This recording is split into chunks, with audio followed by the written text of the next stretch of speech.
All right, Becky, thank you very much for joining me today. So basically, the reason I wanted to have you here today is that you're probably one of the more experienced spinal people that I know.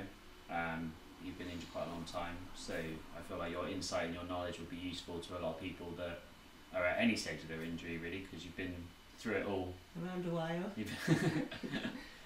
So if you could start with sort of explaining maybe, what your life was around the time you had your injury and when it was, and Okay, let's go so from that. my injury was back in 1990, so nearly 30 years ago now. I won't tell you what year I was born then. No, that's not. I was, you can probably work out my age myself now, but I was 17 at the time. I was a swimmer and I was going early morning swimming before school and slid on black ice. I was, I suppose, an inexperienced driver at that time, rushing because I was late. And spun the car and ended up with a C5-6 spinal injury.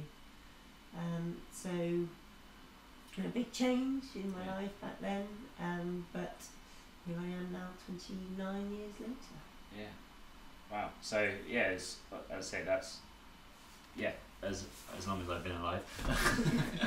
So you've obviously experienced quite a lot of difference over the years in terms of treatment of spinal injuries and that, which I think we'll dive into a bit later in that. But let's talk about yourself a bit more to start with.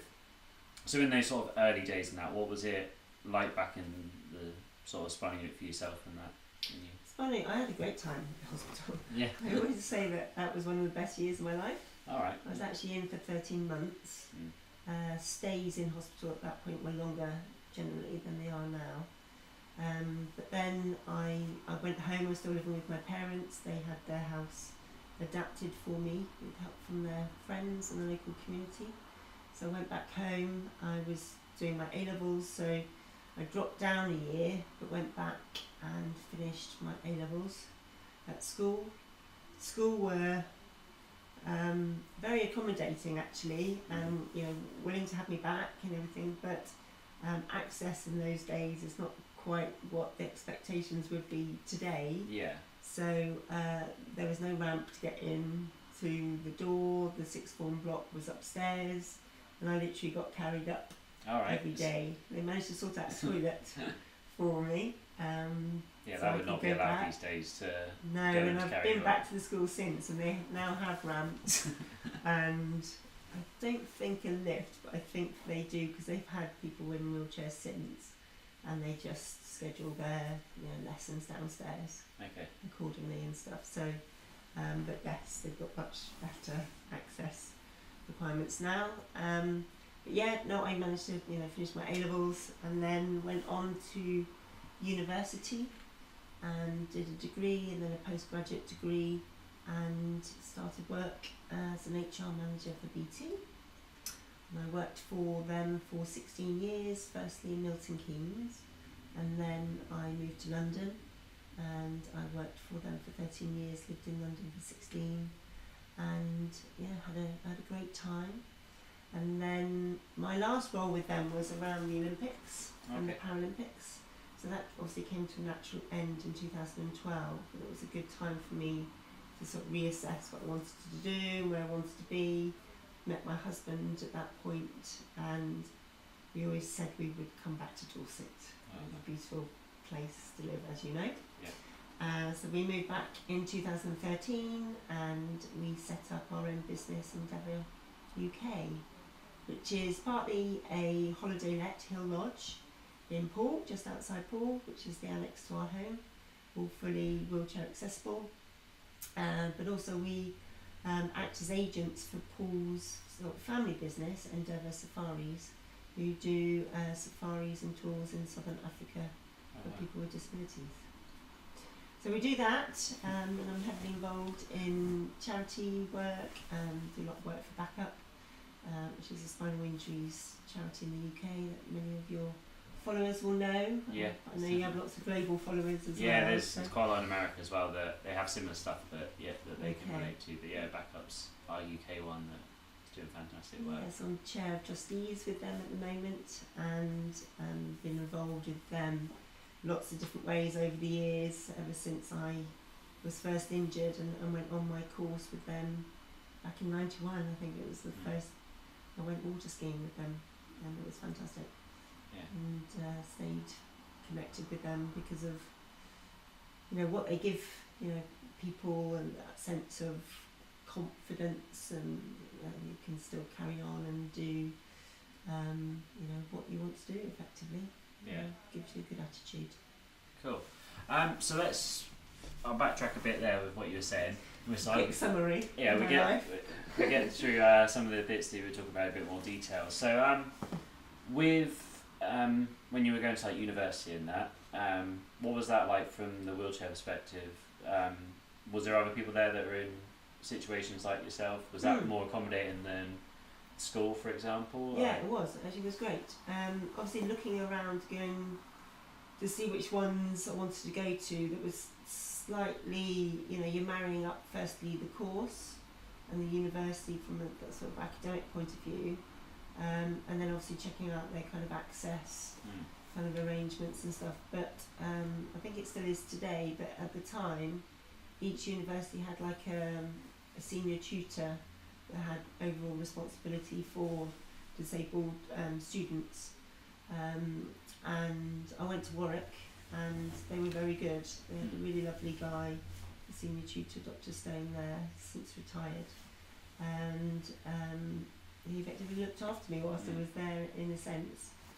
But they had accessible accommodation on campus. Oh, that's good. Basically stayed in the same room for the 3 years. Moved across to the postgraduate block for my final year. But again, lovely big room, big wet room. Yeah. Rooms for carers. Had carers live in with me at the time. So yeah, it was no problems. It took a bit of arranging and getting, understanding what was available and stuff, and obviously different universities differed, but Warwick was very good. Yeah, but for the 90s, that sounds incredible. Yeah. That's something you would expect from university today. Yeah. For their standards and that. But I always find, in my experience of going to universities, that they seem to be quite ahead of the curve for access and that compared to others. Yeah, I think they are. And they should probably outsource what they do to Because I went to Bournemouth University recently to do my personal training qualifications, and they couldn't be more accommodating. It was absolutely fantastic. Yeah. Every building is accessible. There's no here's a disabled entrance and here's the regular entrance. It's like, no, this is the regular entrance. It's fully accessible. And the campus generally at Warwick was very good. I'm just thinking back as to the one issue that there wasn't so much, and I did need to get lifted up a couple of steps, was to get into the lecture hall where I did my subject, which was on a slightly different campus. But getting into the building was fine. It was just quite an old auditorium type, 3 steps at the front, and I just sat at the front of the lecture hall. But all around the Students' Union, all the other sort of buildings, getting to the library, they all had lifts. No problem at all. Yeah. And back in those days, do you think there was sort of a slightly... Sorry, I don't mean to see back in the days. I'm not that old. So, do you think like the attitude towards disabled people was different back then, or...? I've always found that kind of attitude-wise, I think lots of people react to you how you might react to them. So if you confident and outgoing and willing to push boundaries, then I've always found people open and willing to help me kind of do that, in a sense. And I've never really experienced anything in general society of any sort of discriminatory nature as such. Having said that, I think generally in society, disability is much more visible.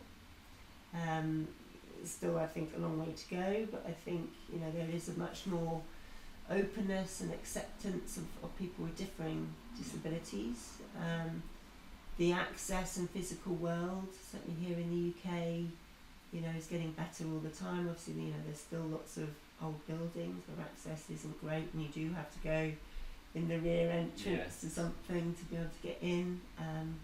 But that's improving all the time, and often it's attitudes of places to get over hurdles that is the thing.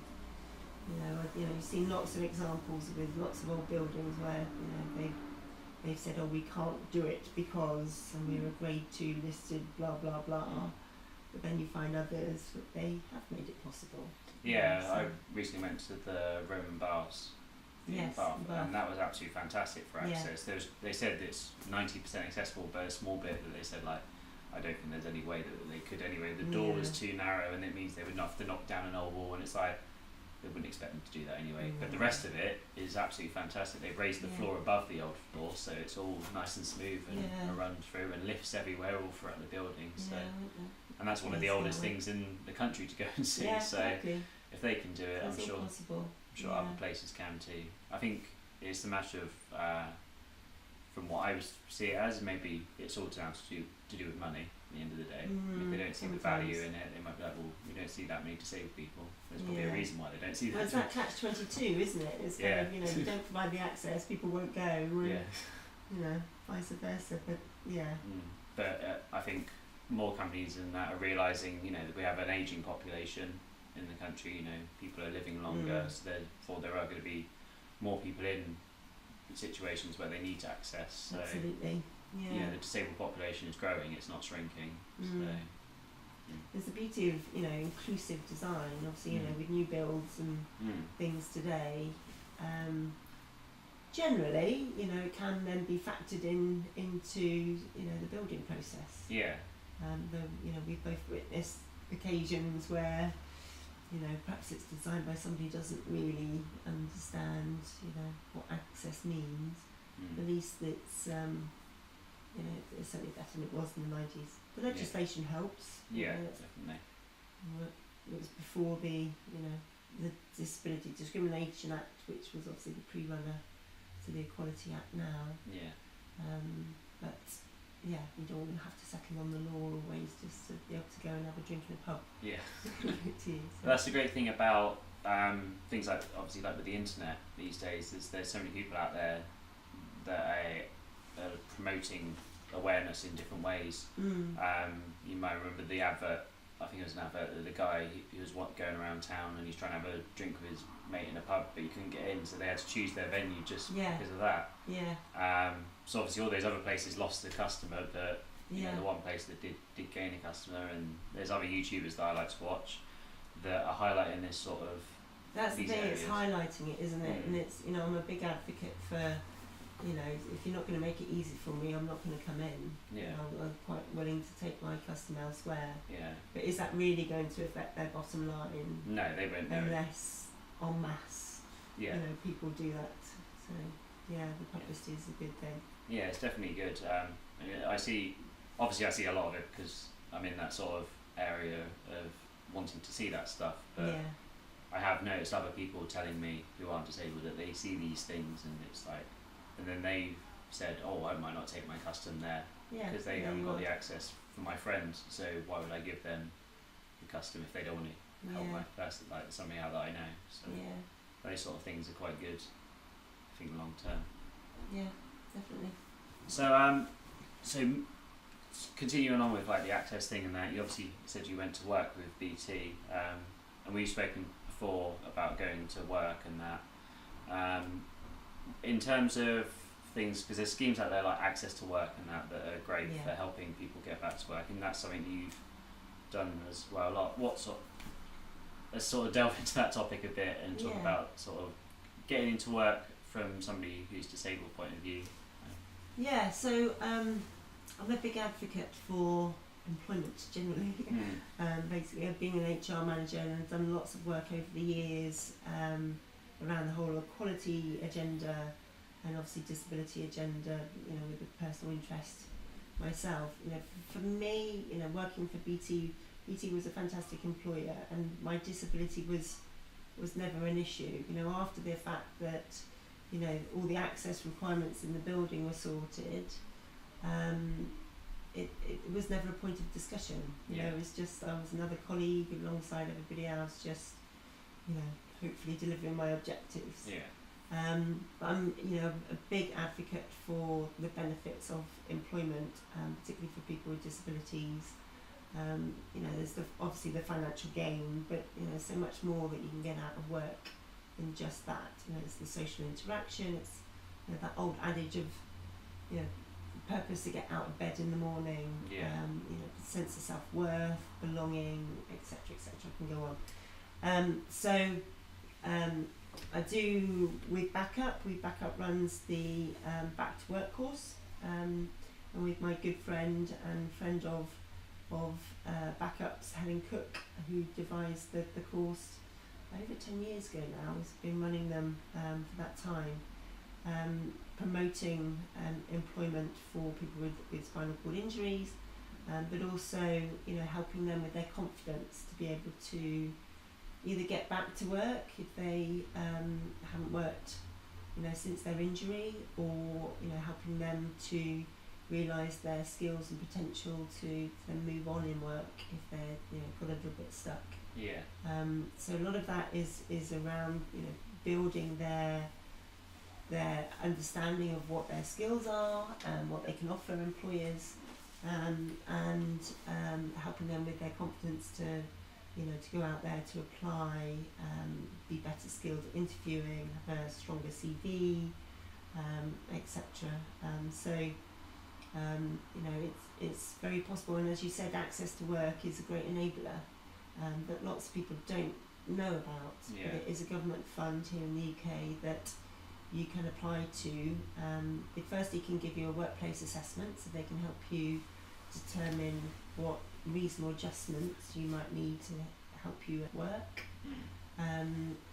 but also help with funding towards what those adaptations are. And majority adaptations are actually not that expensive. It's just looking at ways that people can be accommodated easier, so that they can some an old phrase, but reach their full potential and commit and work alongside their able-bodied counterparts in the same way. So they can provide the funding alongside what an employer might need to put in. There's different ratios of split of the funds depending on the size of your organisation, but if organisations themselves don't know much about the fund, then it's quite useful to be able to make them aware of it, because there's much that they can do. So with the whole access to work stuff and what you do with Backup, that's obviously great things that are going on, but in terms of what the government could be doing more for disabled people to get them back into work, because I think that there's almost like a benefits trap with some people, but obviously there isn't necessarily that trap depending on what knowledge you know and what you can access. What do you sort of think about that sort of situation? I think there are a number of things there. There's things that government could do, local government could do around some of the social healthcare infrastructure. So one of the sort of enabling things might be having a much more flexible approach, so that people are not waiting for care to come in at certain times, not being able to get out of bed until mid-morning when the carers are programmed to come, to allow people to be able to have a normal working life, and it may not be a 9 to 5, but they could do much better hours if the kind of infrastructure was there around care packages to help people to be enabled in that way. I think also, I think the government have got programmes around disability confidence and working with employers to make them much more disability aware and understand what reasonable adjustments may be needed, and how to go about attracting and retaining their disabled colleagues. There's always more you can do around that. And I've been doing some work with Helen Cook, who runs My Plus Consulting, who works with a lot of employers and students around that whole space. There's also perhaps things, obviously the job centres have a programme around disability, around the benefits and getting people back to work. You know, the hearsay from me, but you know, a lot of what I hear there is a bit of a postcode lottery. It depends on the individual you might get as to their understanding of disability, and you know, almost the individual support that an individual might need, to help them work through, you know, what their, you know, skills are and what opportunities there may be in the local area to get back into work. So, you know, there's perhaps more investment and disability awareness that can be done at that sort of level. And on like the sort of individual's level, is there more that sort of a disabled person could probably do? Because obviously when you're in this situation, it's a massive change on your life, and not a lot of people necessarily want to get back. They might want to sort of almost give up on their life, and what would you sort of, obviously you reach out to these people and you talk to them, what sort of advice do you tend to give people that maybe they want to get back to work but they're not sure, or maybe they're sort of really sort of uneasy about that sort of situation? Is there anything that you would sort of I suppose you know, as I was saying before, I would always promote work and the benefits of work. So if it's a question of giving up on that, whether it's a dream or a necessity, you know, I would always, you know, advocate that it's possible. And there's, you know, you don't have to give up on that ambition to be at work for whatever reason you want to do it, but also kind of realising, you know, the benefits of doing it as well, and that it is a good thing to do. And obviously I know, you know, a lot about spinal injuries, but you know, you don't have to, it is a realised dream or, you know, reality that you can work. You know, there's no reason why you can't. No matter what your skills are, no matter what you did before. You know, I've had people come on the backup course, and you know, you would think on paper, you know, how can we help this person? They may have been an electrician before, they may not have had any interview experience, they've just fallen into job by job, they may have fallen out of school. I'm thinking of a particular example when I'm talking about this. And you know, how do you work with them to kind of, you know, pull together a CV to get them to think about their skills? But everybody's got abilities. Everybody has done lots of things in their life that will show skill and expertise and will be valued by employers. And it's just realising what those skills are, thinking through, you know, about yourself and what you have to offer, and being able to put that forward for potential employers. Yeah, that's really great. Especially if someone is in that situation, you know, hearing that sort of stuff, that they have got worth still, because that can be something that they are thinking, like, oh, if you say they were an electrician, how am I ever going to get back to electrician? It's like, well, you might not be going around in your van necessarily and doing exactly the same thing, but there are ways around it in your all knowledge. The skills that you would have developed around customer service, you know, being organised, and you know, and there's a certain amount of skills, I think, as disabled people that we develop because of our disabilities that can be utilised under thought about, if you like. You know, so, you know, if we're going out of an evening, we do have to plan ahead. You know, how are we going to get there? What transport? Is it accessible? Is there parking? Is there access to the building? Is there a disabled toilet? That sounds like a PA job to me. Like if you're a PA to like a businessman or something, that's exactly, you're doing it for yourself every day. It's second nature. It becomes second nature. So you know, that's skills that any employer is going to value. So you know, there's lots of opportunities out there. It's just going for it often and having the confidence to do so. And there are programs out there to help with that. Yeah, that's really great. And what sort of, say someone was listening to us now and they were interested, what sort of things should they do in terms of contact, like backup, for example? Well, backup, obviously, you know, in the UK, if you've got a spinal injury, then backup, you know, developing their vocational support program at the moment. So by all means, contact them, and we're here to help. But for others that perhaps, you know, we wouldn't be able to serve, then, you know, there's lots of, you know, programs out there in local areas, online. There's a huge amount of information, tools, online assessments to help you to, you know, understand your skills, etc. lots of model CVs and ways of developing that. So just do your research and go for it.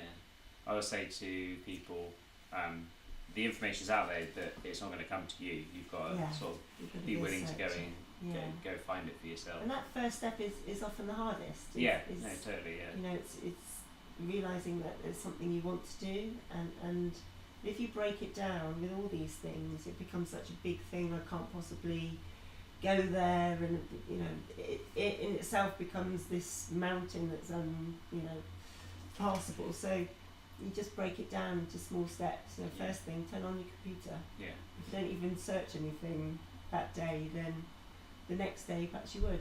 You know, put it into Google, employment, disability, employers, disability confidence, employers. As much So with the internet, there's thousands of opportunities, not just for finding the information, but for work as well. Because if you can use the computer, then there's quite a lot of things you can do for work. So. And if people are less computer literate, then there are courses you can go on. Exactly. Yeah. Either local colleges or online courses that can help you develop those skills. So you get to base one. And I was looking online at some local courses for some other things a little while ago now, and quite a lot of them are free as well, which is fantastic. Local council runs, so it's good to look into those things if you're interested in a particular skill that you want to develop. Absolutely. So much out there to do. There is. It's good that there's an abundance of it. And sometimes that then becomes the hard thing, because there's too much information, there's too much opportunity almost, and then it's honing it down as to what do you want to do, what can you do, and that's just a process that anybody has, irrespective of whether they've got a disability or not. We do a session in the backup courses about dream job, what's your dream job and how do you go about finding it, and that's very different because you've got a disability. The things around reasonable adjustments and access and stuff like that are specific, but other things around how did you get your any previous job that you might have had, how did you go about it, how do your friends, what are the local employers in your area, etc. And that's where you can do your research. Ask your friends what you're good at if you don't know what they are yourself. That's good. Because your friends tend to know you sometimes better than you know yourself. Sometimes it's hard to be self-reflective. So seeing as we're talking about backup, let's sort of talk about your sort of experience with backup a bit more, and what you've done with them over the years. That you've done quite a lot of varied things with them, so let's so start at the beginning, from a participant point of view in the early 90s, went skiing and water skiing and just loved it and got the bug, and that was very much for me, and it was quite a fledgling charity itself at that stage. It was only started in the mid 80s, so it was all started and stayed very small for lots of years, but I've seen it grow hugely over the time that I've been involved with it. I've been a group leader. I haven't group led for a while, but I might get back to that. What does that involve?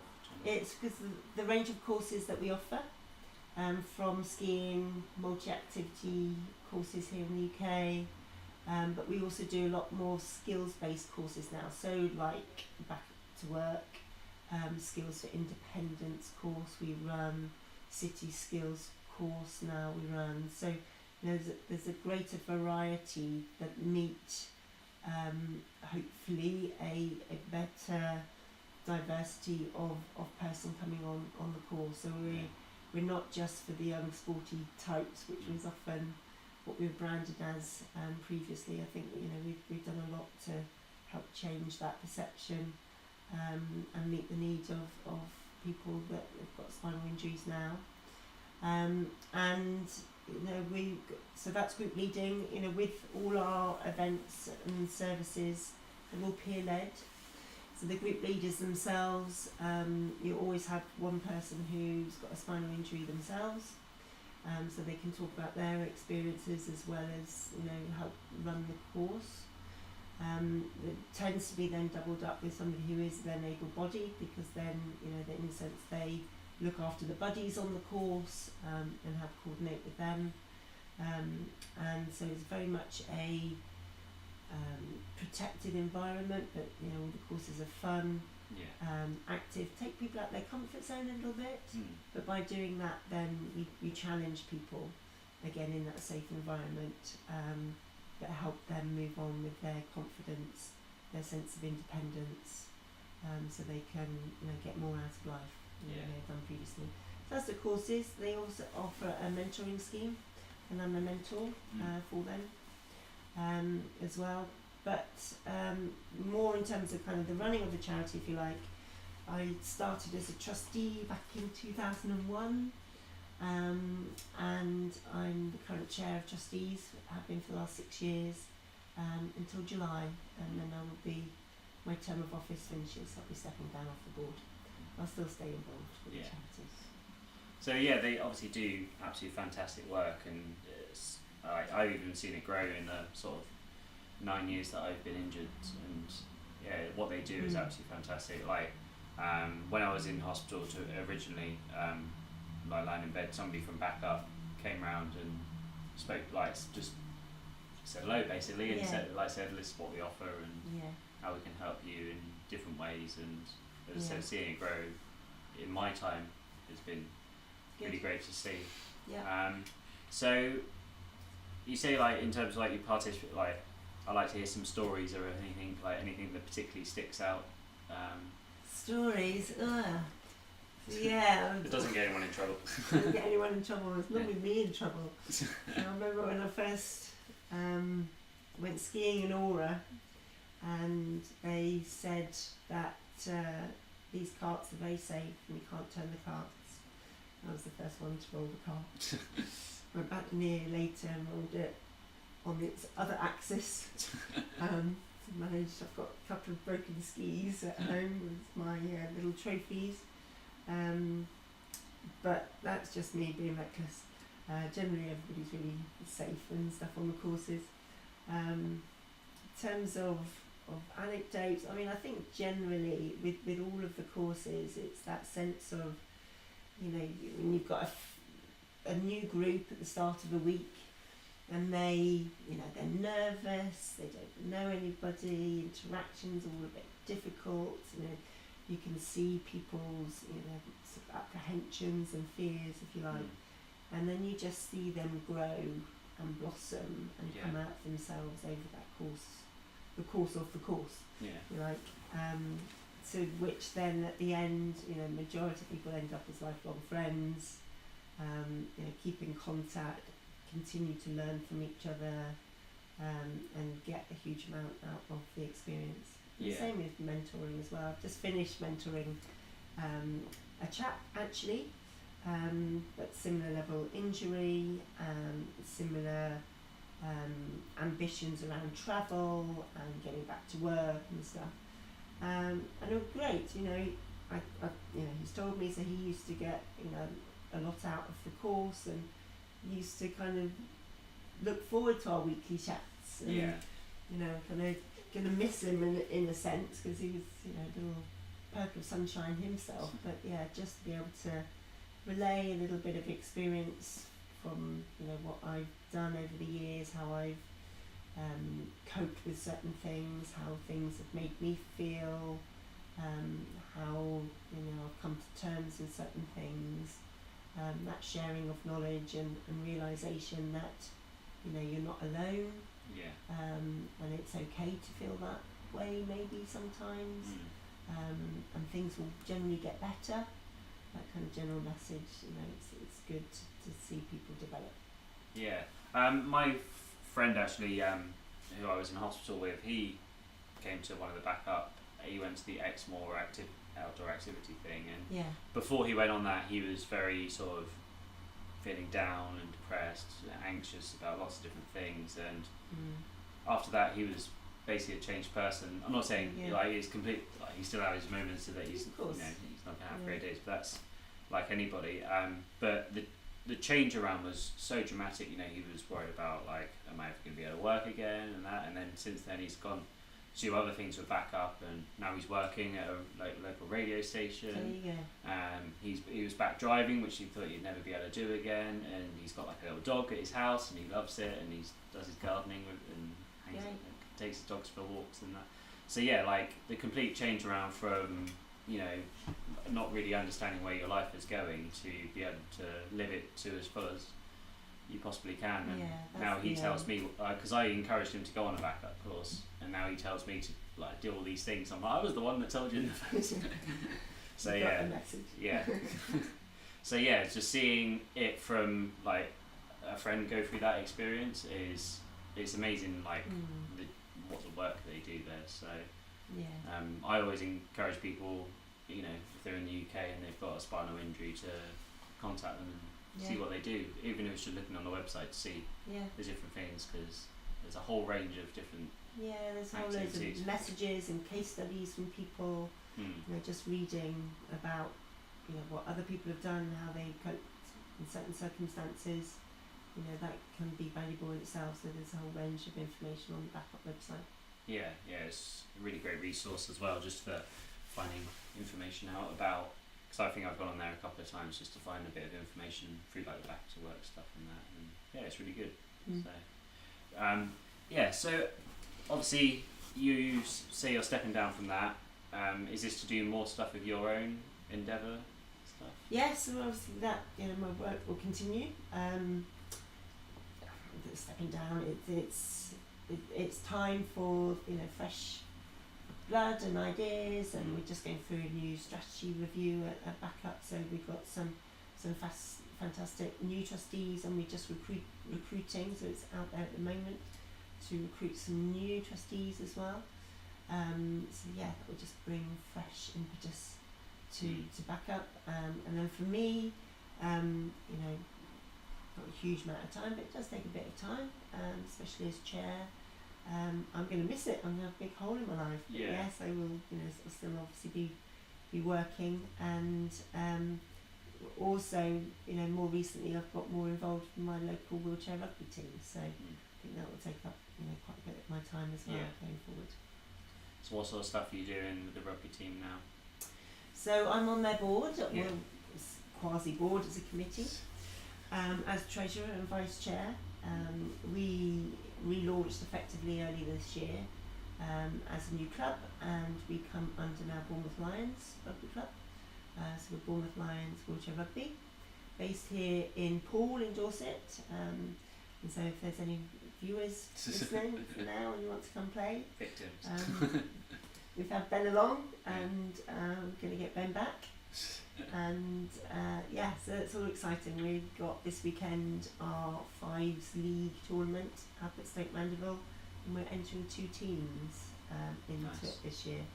One in the Premiership and one in the Championship League. So hugely exciting, and we're just good to play. And you know, along your lines, you know, I do it for the fitness and, you know, the exercise, as well as the camaraderie of a team sport. Yeah, it's really great to see it, obviously because I've been involved with the club before in the past, and it's really great atmosphere when you do a team sport, and I feel like it's something that, even if you're not a sporty person necessarily, being part of that sort of club atmosphere, just going along, even if you're somebody that just goes to volunteers, just to be on the sidelines even, or something, if you don't want to get involved, but to be in that sort of atmosphere is really great, I feel, and it can really benefit some people in just certain different ways. So let's say, like, you don't have to be a player necessarily. You could go into the coaching role if you wanted, or you could do refereeing, or you could just be on the side. You know, willing hands and or helping out with like the running of it, even if that's something that needs. So it's like there's a lot of opportunities in sport that doesn't have to necessarily be sport as such. So and then, you know, very much how the sport and the club is set up. It's, you know, you don't have to be part of the team that goes to the league if you just want to, you know, come along on a Sunday to training and do it just for a little bit of, you know, either socialising or just a bit of fitness. Yeah. You don't have to, aim to be the best or anything like that. But they're there to help you again achieve what you want to achieve out of it, really. But there are opportunities to compete if also that is your thing. Yeah. So with the Endeavour stuff you do, you're saying that you have two sides of it. You have your lodge thing that you've got here. Yes, the lodge. And you've got your safari side of it. Yeah. In terms of the lodge side, let's talk about that bit first. So, is this somewhere that you've sort of built yourself, or somewhere that you've adapted? Yeah, so when we moved out of London, obviously, reassessing our life and what we were doing, and so we were looking for something that gave us a business opportunity, so I didn't have to commute up to London every day, which I might have done for a while, but I think it would have half killed me. I don't know how people do it. But we did find this place that had effectively an annex on the home. So it was previously I suppose, the old-fashioned granny annex for previous owners, in-laws, and we converted it into a self-contained holiday let. We lived in it then for a while ourselves, whilst our side of the house, as we call it, we needed to gut and completely renovate, and when that was then done, we moved out of the annex. We were able to open it up and offer it as a holiday let for people. So it's got 3 double rooms. 2 are upstairs, which are not accessible, but the downstairs is. It's got a lovely, nice big wet room. It's got a profiling bed. It's a slightly split level on the ground floor, but we've got it's a lift that converts to stairs and vice versa. Oh wow! So it's fully accessible from that point of view. That's cool. And all flat to the outside and everything. So we had the idea because when we were coming down to stay with family that year, we thought, it'd be nice to kind of just go away, not somewhere too far, but just a couple of days, and the places that I knew about in the local area were all booked up. And there's a huge demand and not enough facility for people, so we thought, well, that was a nice business opportunity for us. Yeah, definitely. Plus also offering a service to people that need it. Yeah. So with the place itself, did you find with like adapting it, for wheelchair users, was there any particular sort of hurdles or any sort of things you had to sort of think about well, when in you a were doing sense, it? effectively, I adapted it for me. Yeah. Initially, because we were living in it, to start with. So again, it's kind of you get to learn over the years what works and doesn't work, and everybody's disabilities are different, and there are some disabilities, and we haven't got a ceiling hoist, for example, but we do get in a mobile hoist for people if that's what they need. So we may not meet everybody's needs, but I think pretty much 95% of people have got a mobility disability that we can accommodate. Plus also it's got the extra space for other family or carers as well to accompany people on holiday. So in terms of what we put in, it was making it for just as much for me as to a client in that sense. That's good. Yeah, so what sort of, obviously you've had people in there over the years, how's it been from their it's perspective? going really well. Yeah. This year we're busier than ever. And, we've got returning guests, which is always a positive. Yeah. It's gone well, but we've had hugely positive feedback from people, and it's a great location. Here in Poole, it's 20 minutes from about 3 different beaches and 3 different directions. It's not far from the Purbeck, so you can go explore the lovely countryside. Beautiful, New Forest, only half an hour away. So it's a lovely location, and slightly out of town, so it's slightly semi-rural as well. Yeah, because you can easily just come into. It's not very big here in terms of distance from. So you got the sea, obviously, so it's not really round place. It's quite a bit of a dome. so you're easily in the countryside or by the beach or in town. So it's a really great area to live in. It's a bit different to where I live in the part of Poole. So I'm right in the town centre pretty much. Yeah, we're 5 minutes away. So that's but again, it's only just down the road. And obviously the other arm of Endeavour that you've got is your safaris that you do. Yes. So what do you? Obviously that's a bit more of a high-end product.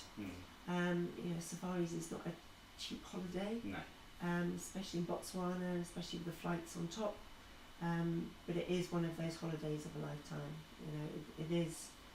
It blows my mind every time. I do have the pleasure of going when we visit the family, go out into the bush. Yeah. We specialise in the camping mobile safaris in Botswana, making it as accessible as it can be. Obviously, it is camping, but it's like posh camping, if you like. And that's my wheels. Oh, your wheels, is it? And it's you're right there in the wilds of Africa, in the bush with no fencing around. Wow. Animals walking through, and just soaking up that atmosphere is special. Yeah. What sort of brought that about? Because obviously with the house down here it's somewhere that you wanted to live and then make a business, but why the safari side of it? Through my husband. So Paul, I met, he very cliche, but he was my tour guide when I went on holiday actually to Cape Town on the garden route with a good friend of mine, and we met and booked through Endeavour Safaris. They also do the tours there in South Africa, and again it was an opportunity for him coming and living across here, how we could connect his knowledge and expertise of taking people on safaris and tours in South Africa, and opening it up and making it possible for people here by promoting it here. Oh, that's cool. And was that something that he did, so has it since been adapted to wheelchair users, or is that something that they had already... He had already done, hence why we found it. Yeah. So the big USP in a sense is they've got the accessible safari vehicles with a lift on the side, so you can be accommodated in your wheelchair and not need to transfer if you don't want to. And I've been working in the field of disability for over 15 years now, so they've got lots of experiences of making it as accessible as it can be, being Africa and being, it's not accessible for people most of the time, let alone. But their the willingness to get stuck in, to help for the staff, just to help people out, it opens it up to a lot more people. Yeah. But they had been running before, I knew them. Has your insight helped them at all then? Yes, I do feedback, and I think they've taken on a lot through my experiences and others that we've been able to send out there. They're learning all the time, and the lodges are learning all the time, and they can always do more, but they lots of changes every year often, personnel and stuff, so it's a continual process of education.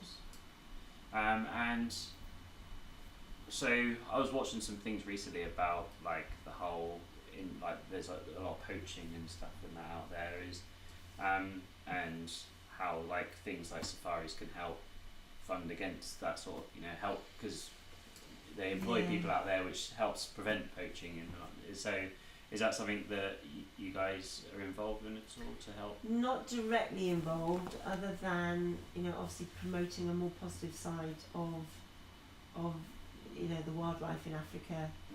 Actually, Botswana as a country, I'm not saying that it doesn't happen, it does, but they're a bit more on top of it than in some of the other African countries, to the extent that they've moved some rhinos from South Africa to Botswana to safeguard them, and they've got a good regime of protecting the wildlife. They don't get it right all the time, unfortunately, so a constant battle, Yeah. but they're better there than most. That's good. Yeah, because it's something that I've never been on a safari. I've never seen these things, but it does concern me. Some of the, we've got to protect these animals. Because they're pretty amazing. Yeah. I can't even imagine what the difference would be like between a zoo seeing these animals. Well, it was funny. We went to Longleat last week. It's the first time I'd taken Paul, and he said, "Oh, I should go," because people talk about it to him, and he'd never been, never experienced it, and I'd never really promoted it because having done a safari, it doesn't compare. But we did it just so that he could experience it. Okay, you don't get koala in Africa, so that's a new experience. But yeah, it's a step change. Doing it for real out in the bush. I bet. And it's amazing that you can help provide that opportunity for people that in the past maybe it might not have been. May not have been on their wish list, but it still could be. Yeah, that's great. And it's the first time I'm hearing about it as well. So there you go. Yeah. Maybe I have to save up the pennies. Yeah. Save up your pennies. Yeah. So a honeymoon option. Oh wow. Out there. Well, I'm sure Alice would love it. She loves animals. So. There you go. So that sort of covers yourself in that regard. Is there anything else in that, do you think? Hard to say. I think we covered most of the topics about yourself and that. But it's really interesting hearing your experiences over the years and that.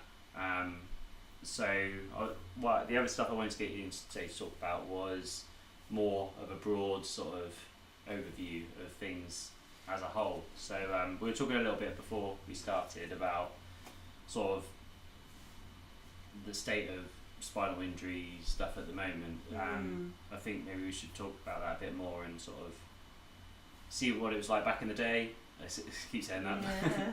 And what it is now, and sort of what do you sort of think about It's different. I think it's fair to say that a lot of the spinal centres here in the UK have their challenges. The numbers, for one, are far greater than we all thought.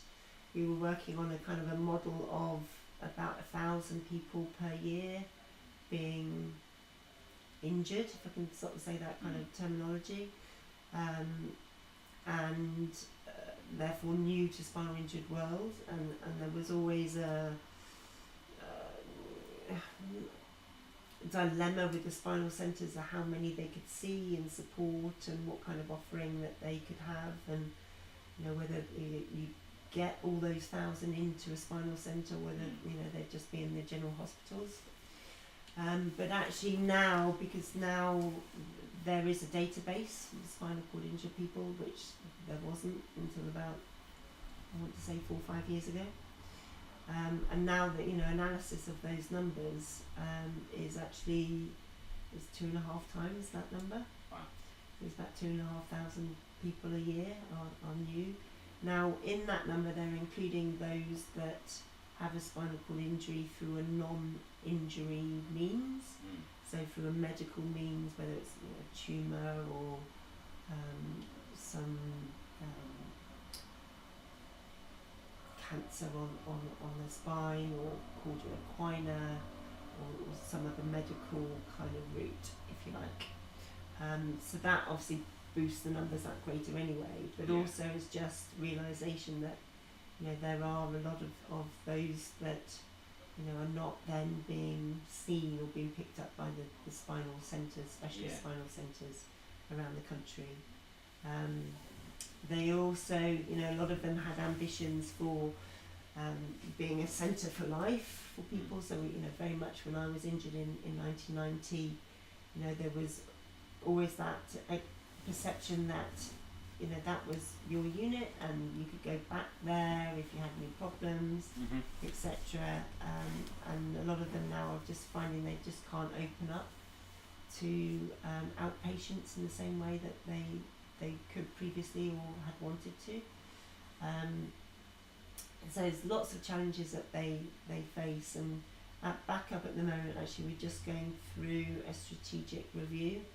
So we're working and going around a lot of the spinal centres to really kind of listen to them about what issues that they're facing, so we can look at our service offering to see if there's something different or more in the way that we might be able to support people with spinal cord injury here in the UK. So yeah, still very much work in progress at the moment, but there are challenges out there. We're seeing lots of people now are having far shorter stays in hospital, and that to a certain extent there's good reasons for that. I think there's lots of arguments that people have stayed too long previously, and end up getting slightly institutionalised in that kind of safe space of the unit. But equally, people now leaving haven't had the extent of physiotherapy, occupational therapy that perhaps I did when I was in the early 90s. So they're less equipped with knowledge and strength, often to do the things that they potentially could do. They just have that extra bit of focus. So I think a lot of it has been sort of pushed out to the community, and the community then are looking to pick up, but the resources may not always be there in the community to do that. With my experience, challenges out there. So with my experience, because I went to Australia and sort of saw what their sort of system is, and I hear from people in America, and it seems that because we are like NHS focused and we don't have like insurance, medical insurance, we have to sort of put emphasis on the hospitals. Like that's what we've been doing over the years. Like the physio's done in the hospitals, and as soon as you leave, that's sort of it. Like you're on your own, and then you come back if you need it, sort of thing. Yeah, that was the model. Yeah. Whereas in Australia, their method is sort of a lot more. Like you're in hospital for a short time, you have a little bit of physio, but when you're out, there is opportunities out there to do some more physio. America is very, very short in hospital, it seems, but you're just there for your recovery part, and then as soon as your acute stage, then as soon as you're out, your insurance will pay for your physio, like depending on what insurance plan you've got, obviously. And you'd go to a centre where you do your physio. Like a rehab centre. Yeah. So, is there things that you reckon that we could learn?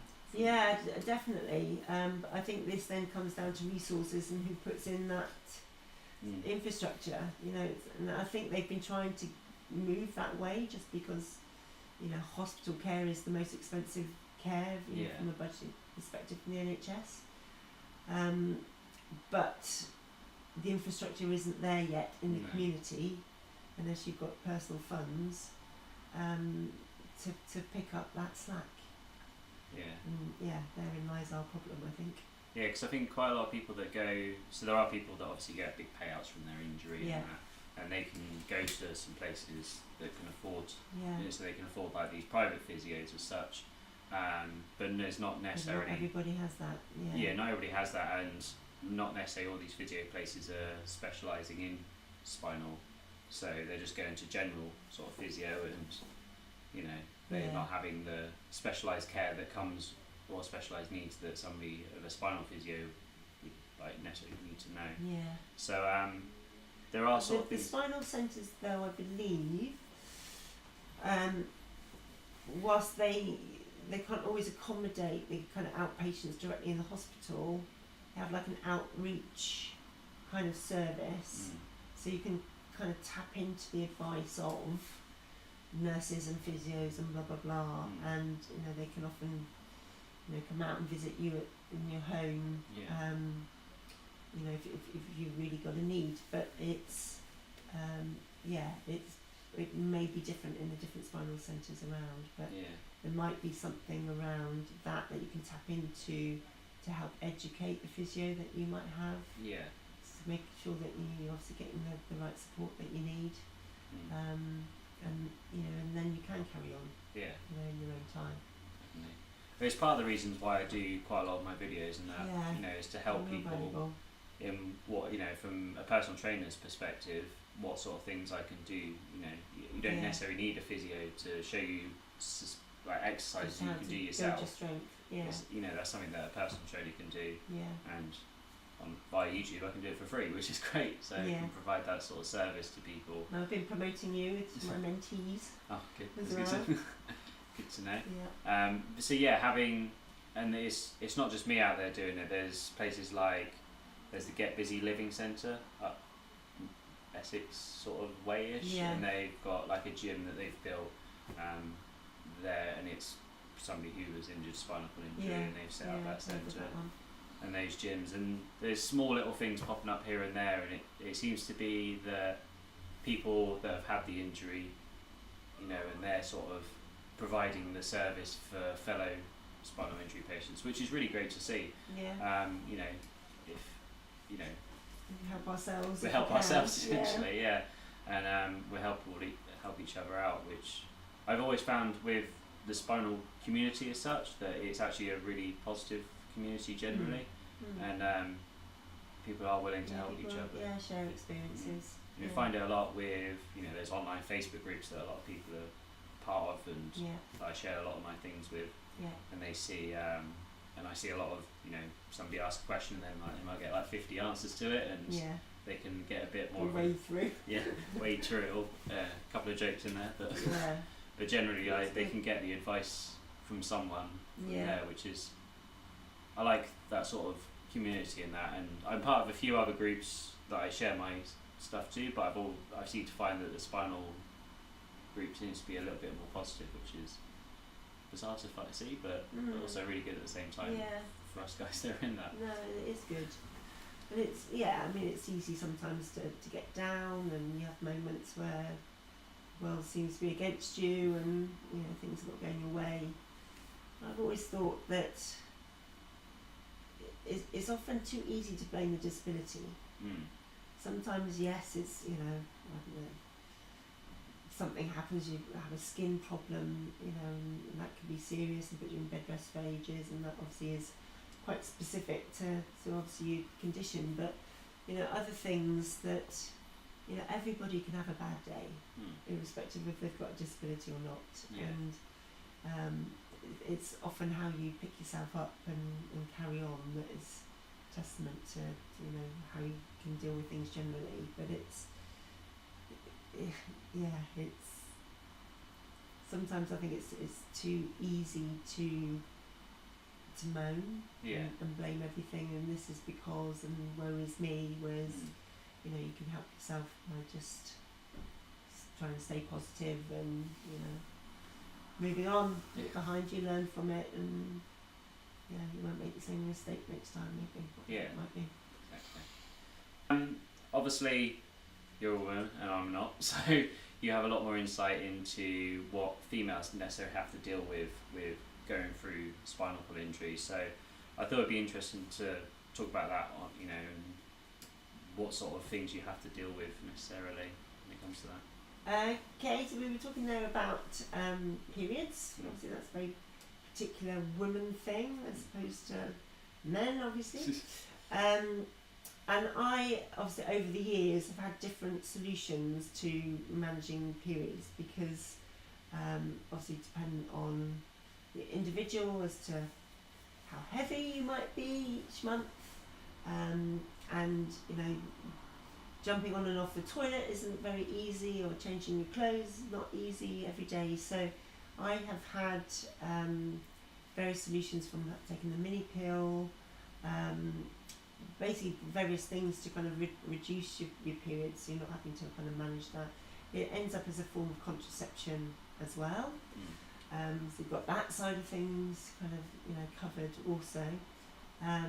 But more recently, over the last, I suppose, sort of 10-15 years, I've used the Marina, which is a form of a coil that has a pill drug part of it, and it stays for 5 years and releases, and so basically it takes away your periods, and so, you know, you don't have to manage that at all, and it's not something you have to think about at all. You might get the odd spotting each month, but that's easily manageable compared to heavy periods for a week, a month. Does that have any sort of other side effects, that is, you know, in terms of like autonomic dysreflexia or anything? Is there any sort of... No, I've not experienced that. Other women may be different. occasionally, when the drugs have kind of worn off, I felt a little bit dysreflexic each month, a little bit more sort of sweaty and clammy, sort of mild forms of, and then I kind of, okay, that's the reason why. There's also often with autonomic dysreflexia, it's working out what's the cause of it. But mild, not a problem for me anyway. Others may have found that different. I think probably with the reduction of the periods with the pills I've taken, that's helped. In terms of side effects of taking the pills, there are side effects always with medication, is a form of medication. There is, I think, a fear, if I put it that way, that it can cause more osteoporosis. We're more at risk of osteoporosis anyway because of our injury and obviously not walking and weight bearing and all that. So there's a kind of catch-22 as kind of, do you make that worse, or is that something you live with anyway? I have broken my legs a couple of times over the years and I've tumbled up the chairs. Which something, but is that down to the pill we take? You kind of weigh it up as to how best to manage various aspects of your life, really. Weigh up and it's benefits. Worked for me. With that, I've got to go back next week and have it changed. Joys. So what sort, is that something you have to go to hospital to do, to have it changed? Just the local clinic, the GP. The other things, I suppose, really, and just reminded me, obviously, we have the smear tests every 3 years, which I would obviously always recommend to any female, because I know some people do skip it, and there are obviously public cases of people that have skipped it and died as a result, and so it's a good thing to do. It's not a pleasurable experience for any woman, as women will know, and logistically, being in the chair, you've got to factor that in, but the clinic's now generally better, that they have better couches in that go up and down and are wider, so it makes the transfers onto them easier if you can transfer. Or they can organise hoists if you need hoisting. I know others that have had it done at home and stuff, so in liaison with your GP surgery, you should still take up that offer to be tested every 3 years. I'm not quite yet of the age for mammograms, and so in terms of access of them, I'll wait to see. But I know others that have done them, so there must again be ways around doing that. And again, it's a good thing to do because it picks up any early signs of things and can get treated if you need to be.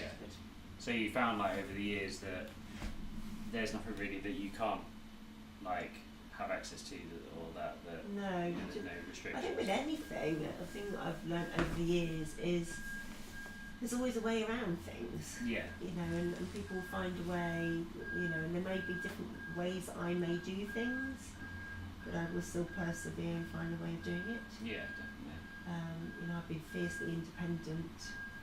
I suppose that's one of my lessons for me over the years, has been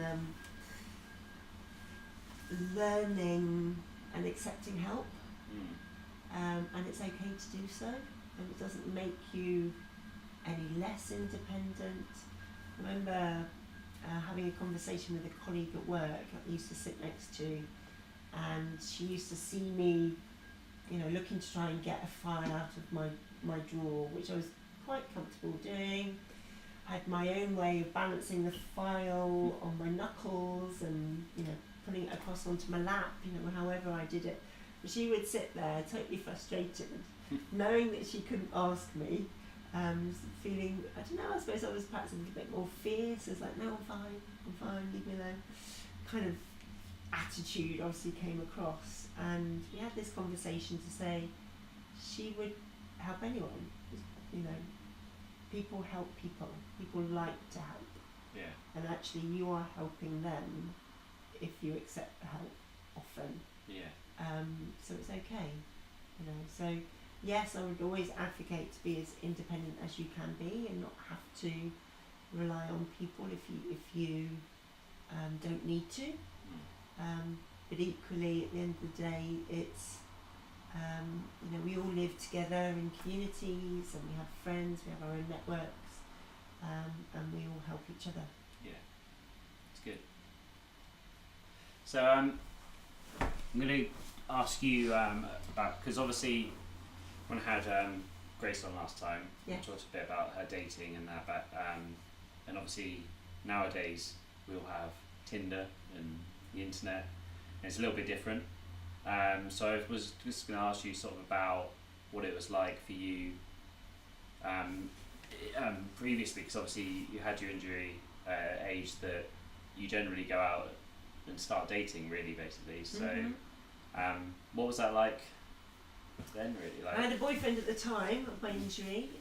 We probably stayed together longer than perhaps we might have done if the injury hadn't happened. yeah. But that then did break up. I then did date different people. I've never done internet dating. I think it might have been something I might have done if I hadn't have met Paul when I did. When I was living in London, I was very social. I had networks of friends. Didn't always have, you know, permanent boyfriend, but you know, it didn't stop me going out and meeting people. Yeah. I think it was just, you know, me being busy at work and, you know, doing other things really than meeting someone. And you know, when the time was right and the person was right, I met Paul. I had to go to Africa to find him, but so brought him across, and we live here now. So yeah, the internet is there, and they have those platforms. I've got friends, able-bodied and you know, spinally injured and other disabilities, that have met people on it, and then been very successful, and have married their partners, and they've met through those platforms. So yeah, why not? Go for it.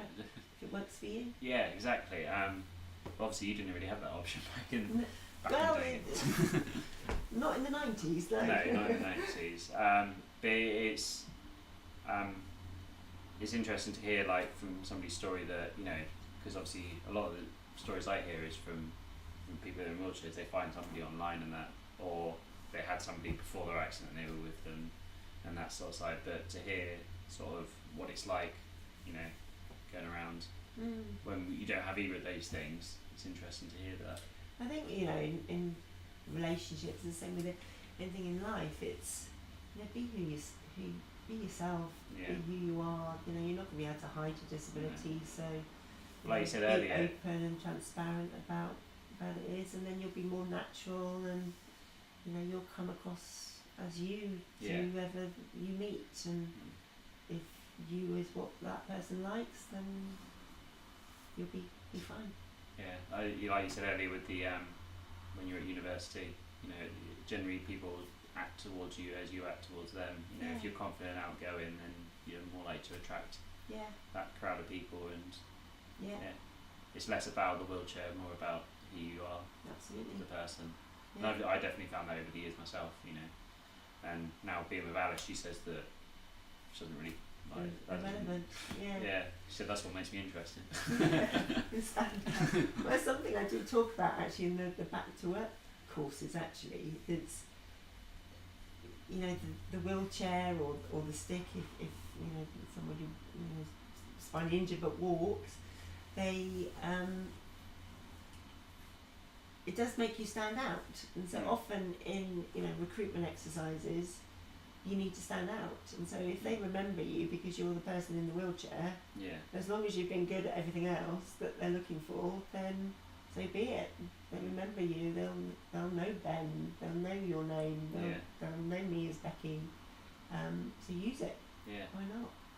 Yeah, it's a good tool. Yeah, it is. So sometimes scary. So, oh yeah, you're that person. Okay. Cool. I think that pretty much covers everything that I wanted to talk about today. Okay. Yeah. Thank you so much for coming along, though. My pleasure. I think that if you'd like to, I'd like to come along and see what the stuff you do with your place at some point. Yes, I think that'd be yeah. really good to show people, not only Okay. for business No, purposes for no, yourself, no, but thank you very much. you know, just show off what's possible from, you know, making a, you know, somebody might have a granny annex on their house and it's something they could convert into and make a business out of themselves, and a way to do some work for, you know, for themselves or wherever they might live, or indeed. or to show different, and I'd love to see those stairs that turn into a Flex lift. step. Yeah. That's pretty cool. I'm fascinated to see that now. And obviously I'm more than happy to come on safari. Yeah. Welcome anytime. Yeah. Start saving. So I was thinking along the lines of, with this, I'd like to end the interviews with like one piece of advice that you would give to someone that is either recently injured or been injured a long time, or what sort of one piece of advice would you give them? Then just go and live your life.